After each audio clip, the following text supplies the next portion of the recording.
This lesson looks at the heart and diseases of the heart.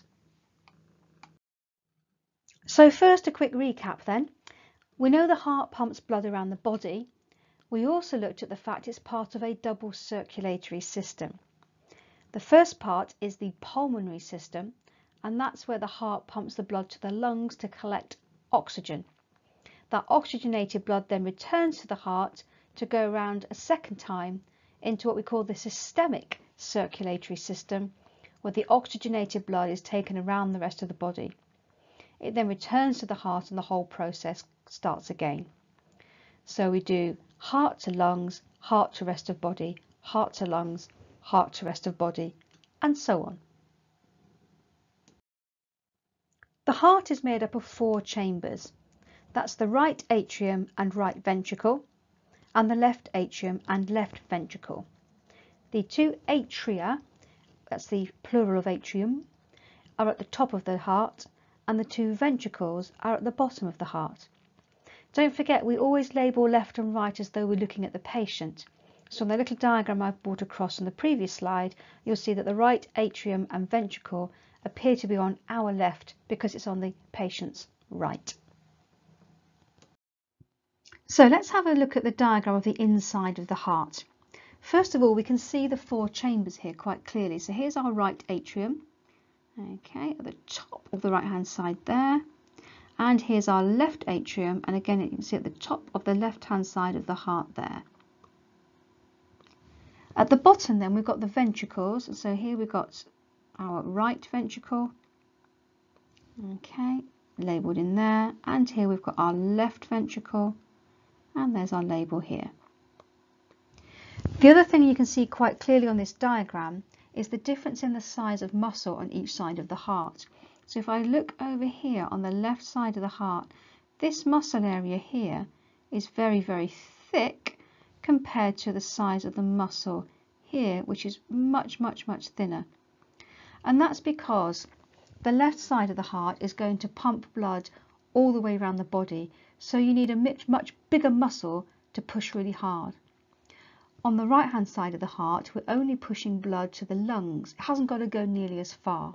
So I can make do with a much smaller muscle.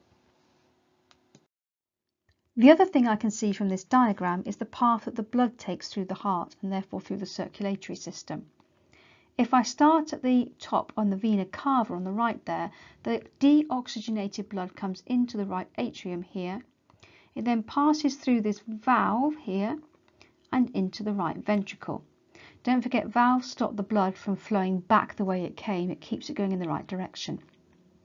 Having entered the right ventricle, then that thin muscle wall we looked at earlier is going to push that blood back up, out through another valve and into the pulmonary artery. This little valve that we've just passed through here is known as a bilunar valve, as in like a half moon shape. If you watched the dissection video, I showed you a little bit of that valve towards the end. The pulmonary artery then takes the blood into the lungs where it's going to collect oxygen. That oxygenated blood is going to come back in over here on the right or the left atrium, because obviously we're now looking at the patient. So into the left atrium, down through another valve and into the left ventricle. At this point, this much thicker muscle wall is now going to give that blood a really good push up into the aorta and out into the rest of the body. Now, although in the previous slide I was showing the blood going through the heart to the lungs, back to the heart and the rest of the body as though it all happens in one flowing process, in fact the 2 atria contract at the same time and the 2 ventricles contract at the same time. So the heart is simultaneously pushing blood to the lungs and the rest of the body. One problem you can get with the heart are faulty valves. It could be that the valve isn't opening properly, so it's not actually letting the blood flow through, or it might not close properly, in which case the blood can flow back the way it comes. Either way, this will cause problems. If it's severe enough, the patient might need surgery to replace the valve, and we can do that in one of 2 ways. We could use a biological valve, literally from a living organism. That could come from a human donor. or it could come from animals such as pigs and cows. The problem with biological valves is that they can wear out. Mechanical valves, which are built mechanical devices, will last a lot longer. But sometimes clots will form around them, and obviously blood clots are a problem because if they come free and flow through the arteries, they can block the artery and that can cause a heart attack. So while they can both get round the problem of a broken valve or a faulty valve, they do have their risks. In order to get your heart to contract, we need electrical signals to be generated. And that happens in specialised cells in the right atrium, which you can see shown in that purple circle there. These electrical signals act completely independently of the body's nervous system, which means you never think about contracting your heart, just as you don't think about breathing in and out. So they're known as the heart's natural pacemaker. What happens is a wave of contraction spreads from the right to the left atrium first and then down to the ventricles, which means that they contract together. If you remember, I mentioned earlier that the ventricles contract together so that blood is simultaneously passed to the lungs and to the rest of the body. Sometimes the heart's natural pacemaker doesn't work properly. It might beat too fast, known as tachycardia.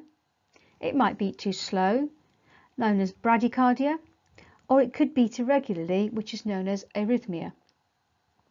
We can implant an artificial pacemaker, which sends out electrical signals to ensure that the heart contracts normally. This is quite a simple operation now, and is probably the most common heart surgery carried out in the UK. Coronary heart disease affects the coronary arteries. Now these are the arteries that supply blood and therefore oxygen to the heart. So they are the ones you see around the outside of the heart, taking oxygenated blood into the heart muscles. If these arteries become blocked, the heart won't have any energy to contract. And that's because that oxygen in the blood needs to go to the heart muscle cells, combine with glucose in respiration and produce the energy for the muscles to work. Now, if those arteries become blocked, it's usually by fatty deposits caused by bad cholesterol. If it's untreated, it might lead to chest pain, heart attack, and of course, at worst, death, because all or part of the heart muscle could die without oxygen. The three little diagrams here show how that could progress. So coronary artery disease starts up with a little bit of build-up of what we call plaque, and this is where those fatty deposits are starting to narrow the artery. Going to angina, this is where it's narrowing a lot more, and it's much harder for that blood to get through, and that can lead to chest pain. And if you get a little bit of a clot somewhere and it gets stuck in that very narrow part of the artery, that's where blood can't get through at all, and that's what might lead to a heart attack. Lower down the score, we learn about a number of factors that increase your chances of getting coronary heart disease. So for example, smoking, drinking too much alcohol, being very overweight, these all contribute to you having a much greater chance of developing coronary heart disease. There are various treatments for this, one of which is statins. Now these are drugs that lower cholesterol, and we know that bad cholesterol causes those fatty deposits to build up in our arteries. Statins aren't suitable for everybody, so for example, pregnant women or people with liver disease or liver problems can't take these drugs. And there are some concerns that some of the side effects can be quite difficult to live with. But ultimately, you're taking a drug each day, and this might dramatically lower your chance of getting a heart attack. So in that sense, they're very quick and easy to administer. For some people, there is a genetic element here, because no matter how healthy their lifestyle is, they will always have a higher level of cholesterol in their body. And so exercising more or eating more healthily doesn't work for them. So statins are a great choice for those sorts of people. The second one mentioned here are stents, and these are metal tubes that hold arteries open. Now the beauty of these is you can insert them without surgery, so it's a very quick process, and because it's not invasive, it causes fewer problems for the patient. What we do is we use a catheter. that catheter is inserted into the mesh tube while it's all sort of scrunched up. We then put that catheter into the artery and push it along until it reaches the point it needs to be at, so it reaches where the fatty deposits are. At that point, we inflate a little balloon inside the catheter, which pushes the metal stent open. You then remove the catheter with the balloon inside, and that leaves that opened up mesh stent inside the artery, holding it open so blood can flow through. And obviously, for such a simple technique, you can solve a lot of problems. If all else fails, a patient can go on a waiting list for a replacement heart. Obviously, this means you need a donor, and there are not going to be many of those around. It is also major surgery, so you're causing a lot of trauma to the patient's body. The other big problem is that when you put a new heart into a new body, that body is going to see that heart as alien and foreign and try to kill it off. In exactly the same way, it would try to kill off a foreign body or a microbe that might cause a disease. So it attacks the heart. You can prevent this by suppressing the patient's immune system using drugs. Now, on the one hand, it stops it trying to attack the new heart, but the downside is if you suppress the immune system, then you've got rid of the body's defences against disease, so you're very open to catching disease. So finally, we can compare these treatments by looking at their various advantages and disadvantages. And if a patient's going to see a doctor, this is exactly what the doctor will do with the patient. They will have a think about the different treatments available and discuss what might be best for them, bearing in mind the advantages and disadvantages of each.